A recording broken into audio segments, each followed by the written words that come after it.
Fajar itu ada dua macam, yang disebut dengan al-fajrul kadzib, fajar yang dusta, yang mana dia muncul kemudian setelah itu naik terus ke atas dan menghilang. Naik terus ke atas dan menghilang. Nabi Muhammad SAW menggambarkan fajar ini seperti ekor serigala yang tegak. Naik terus ke atas kemudian menghilang. Adapun al-fajrus shadiq, fajar yang benar, yang disebut dengan fajar yang kedua, yaitu setelah fajar ini tidak ada kegelapan setelahnya, tetapi terus menerus semakin terang, semakin terang. Dan fajar ini dia keluar, kemudian menyebar ke arah barat, ke arah timur. Kemudian terus semakin terang, semakin terang. Dari mulai fajar shadiq atau fajar kedua inilah dimulai waktu berpuasa. Dimulai waktu berpuasa sampai terbenam matahari. Ya, sampai terbenam matahari. Nah, ini kira-kira gambaran fajar shadiq. Yang di samping kiri saya, ini adalah fajar kadzib. Yaitu seseorang melihat waktu fajar, dia muncul, kemudian dia muncul, kemudian hilang dan kembali gelap. Muncul ke atas, hilang, kembali gelap. Sedangkan fajar shadiq, fajar yang kedua adalah muncul, kemudian ke kanan, ke kiri, ataupun ke timur, ke barat, kemudian semakin terang, semakin terang, semakin terang. Nah, dan ini sangat penting saat kita tidak ada jam, atau saat kita tidak mengetahui ini situasi kapan, jam berapa, di pesawat, atau di kapal, dan seterusnya. Makanya harus dijelaskan.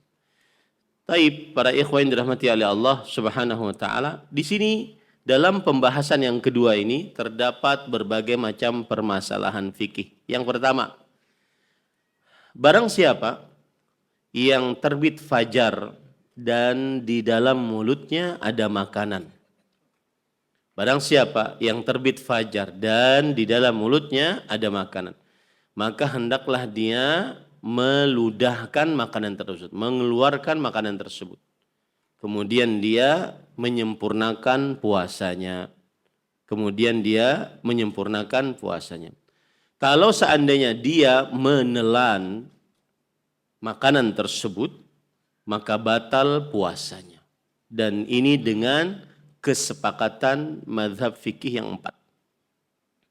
Saya jadi ingat syekh saya di S2 mengatakan, kalau seandainya ada perkataan ulama dari mazhab fikih yang 4 dan mereka bersepakat di dalam sesuatu, maka saya pribadi, kata beliau, melihat itu pendapat yang sangat kuat. Susah untuk keluar darinya.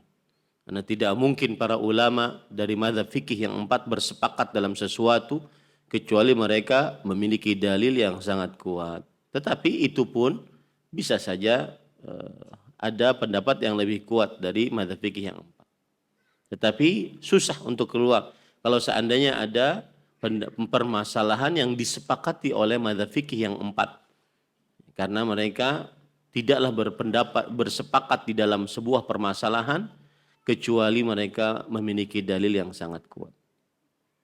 Taib, jadi siapa yang ketika terbit matahari atau terbit fajar kedua maksud saya, dan makanan sudah ada di mulutnya, maka hendaklah dia mengeluarkannya.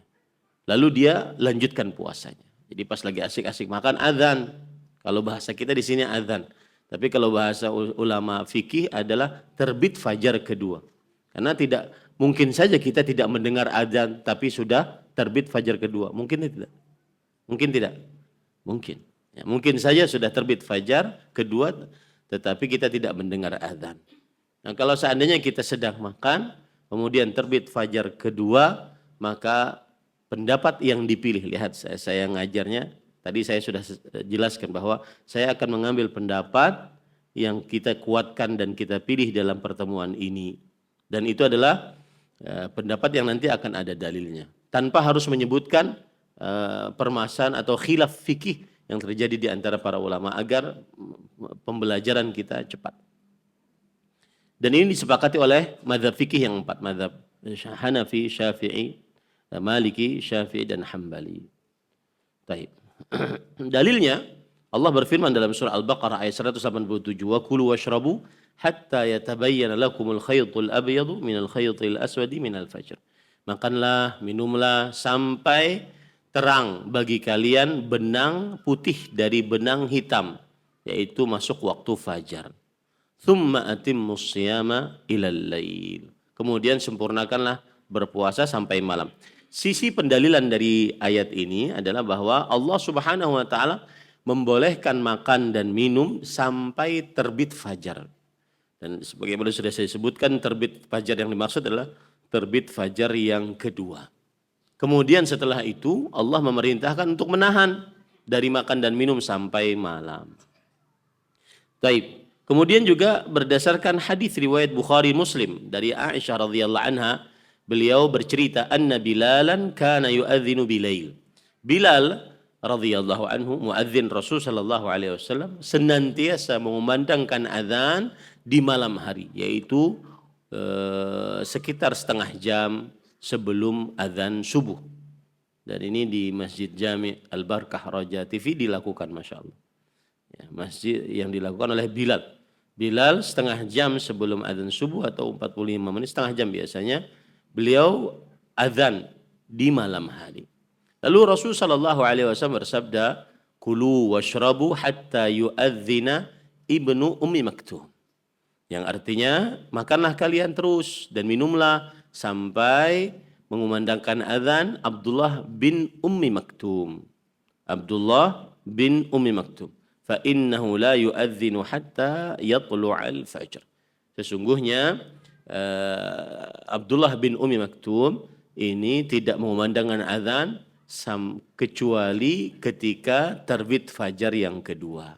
Ini menunjukkan bahwa kalau sudah terbit fajar maka diwajibkan untuk menahan makan, minum dan seluruh yang membatalkan puasa. Terima kasih. Jazakumullahu khairan wa barakallahu fikum. Video ini dibuat atas partisipasi dari donasi Anda. Semoga menjadi amal jariah bagi Anda semuanya.